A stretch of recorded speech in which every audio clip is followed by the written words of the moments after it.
You're listening to the Stop Binge Eating podcast with Kirsten Sarfty, episode number 207. Welcome to the Stop Binge Eating podcast. It's time for you to end your food obsession and begin feeling confident and in control around food. You are absolutely capable of eliminating binge eating from your life, and I'm going to show you how by giving you simple tools and insights that you can apply in your own life. I'm your host, Kirsten Sarfty. Now let's get to it. Hi, how's it going? It's going good over here. I am enjoying my summer. I am having lots of fun and lots of chill times. And as for the work part, I am getting things done with the newest version of the Stop Binge Eating group coaching program. Right now, I am recording all the videos for the course within the program. I'm redoing the whole course with some revised videos from previous versions of the course and some brand spanking new ones. And all are exactly what you need to stop binge eating. It's so funny to me that this is the third round of videos that I've done for the program. And every time I'm like, these couldn't be any better. This course is amazing. Yet I keep making them better. It's awesome. And I'm so excited for the members of my next round to get them and learn from them. And I'm also changing how the course within the program is presented. So before, I used to drip it out monthly, so you'd get new videos and worksheets each month. And now you're getting all of it as soon as you register. So this will allow you to skip ahead to modules that you think are most relevant to you. And I can also suggest that you check out some later ones if we see that it would be beneficial for you earlier on. Or you can, of course, just go through it in the order that I present it. And to help you with any overwhelm that you might feel of having all of the modules available to you, I'll give you suggested weekly recommendations for what to do that'll take you through the course at a moderate pace. So I'll break the course down into weekly bits that'll be doable for you in a week's time. And I've also changed the duration of the program, which I believe will have many benefits, and I changed the pricing. So much new stuff is going on. I can't even handle it. And I'm so excited about it. And one more thing, if you are someone who has previously gone through one of my group coaching programs, I have something new for you up my sleeve, which you should have received an email about. But if you haven't, email me and I'll get you all the info. And if you worked with me one-on-one way back when, you can email me too and get all the info about this brand new offering that I have. So to get all of the info about the next round of the Stop Binge Eating program, go to coachker.com/group. And registration will be opening on Thursday, August 4th of 2022. So many lives are going to change. I can't wait. Now, speaking of change, you are probably well aware that changing is a process. Most changes don't happen overnight, and that for sure includes stopping binge eating and changing your relationship with food. It's a process, one that involves learning, applying what you learn, making mistakes, learning from them, trying again, learning more, applying what you learn, and so on and so on. And that process is going to look different for everyone. People will have similarities, probably a lot. I see it happen in my groups all the time. But from start to finish, everyone will have their own unique process and their own timeline. Some people stop binge eating quickly. For some, it takes longer, and I can't, nor can anyone else tell you how long it'll take for you. It'll take as long as it takes. But there are things you can do to shorten the amount of time that it will take. One thing is being consistent with doing the work. You're not just showing up for yourself sometimes. You're not having little quits every day. You're not giving up until tomorrow anytime it gets hard or uncomfortable. You're doing your best. You're not perfect, but you're staying in the game instead of taking lots of breaks whenever you feel like it. And another thing you can do to make the process happen faster is to enjoy the process.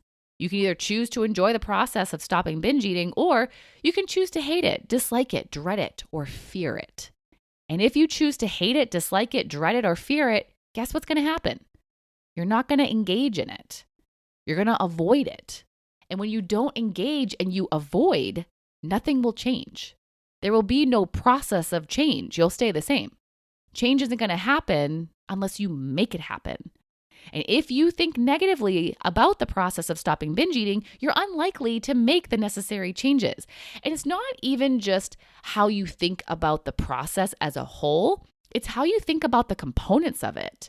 You may be okay with some and enjoy some parts of it, but there might be parts that you are resistant to, that you don't like, that you think are too hard or too uncomfortable.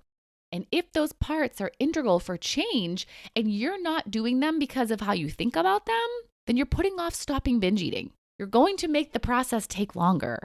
So this is what disliking the process might sound like.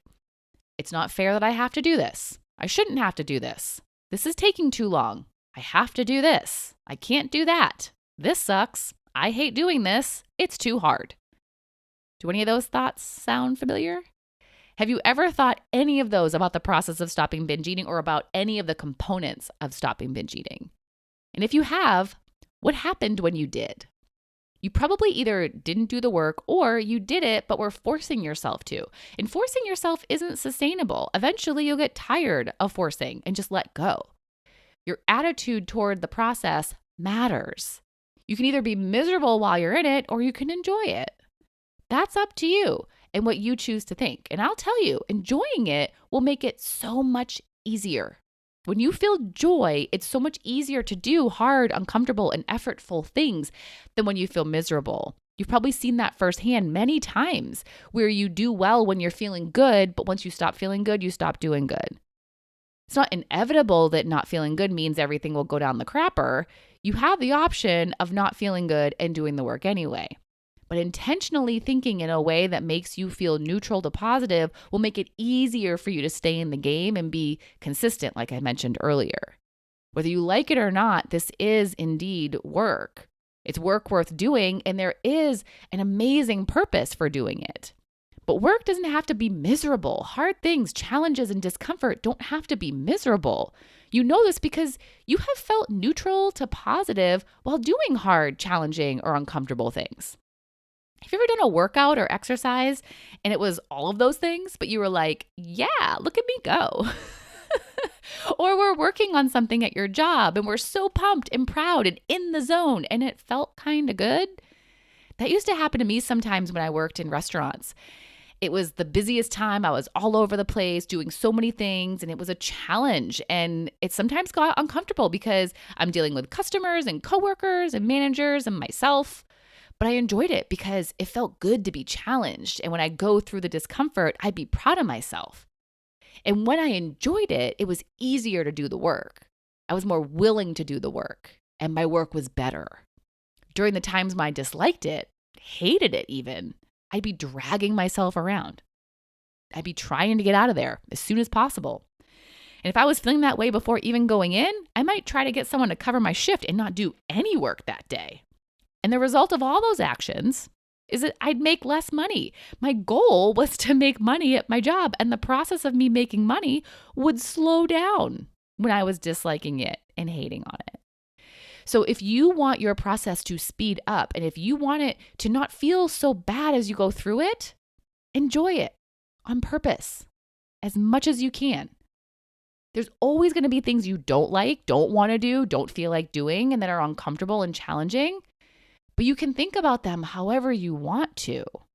And with the things you're just straight up not going to enjoy, you can neutralize them. Let's be realistic that you're not going to feel super positive about everything, and that's not the goal, nor is it necessary.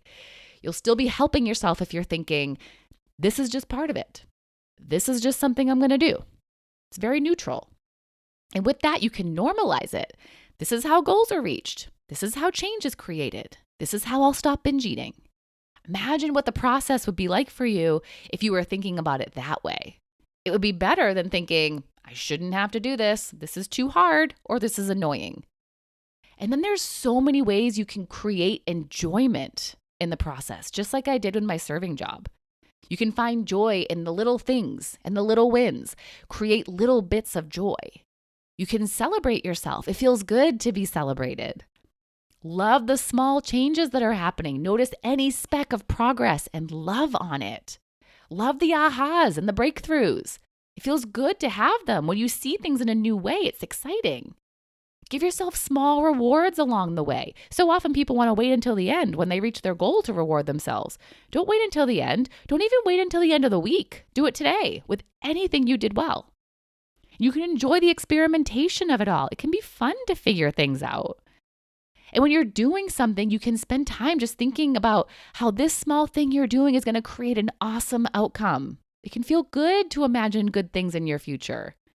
See the options available to you that will make this process more enjoyable. I've even seen people think about looking forward to feeling an urge to binge. Sounds crazy, right? But not when you think about it how they were. They were seeing it as an opportunity to build their skills. It was an opportunity to make changes in themselves. It was an opportunity to work on breaking their habits and creating new ones. It was an opportunity to get better at feeling and allowing discomfort. You can make the work be something that you can look forward to doing, all by choosing how you want to think about it. Choose to think about it in a way that will make it easier for you to do it. Enjoy the process as much as you can, starting now. Bye-bye. Thank you for listening to the Stop Binge Eating podcast. If you like what you heard today and you want more, go to coachkir.com/free. That's COACHKIR.com/free to get some awesome free stuff to help you stop binge eating.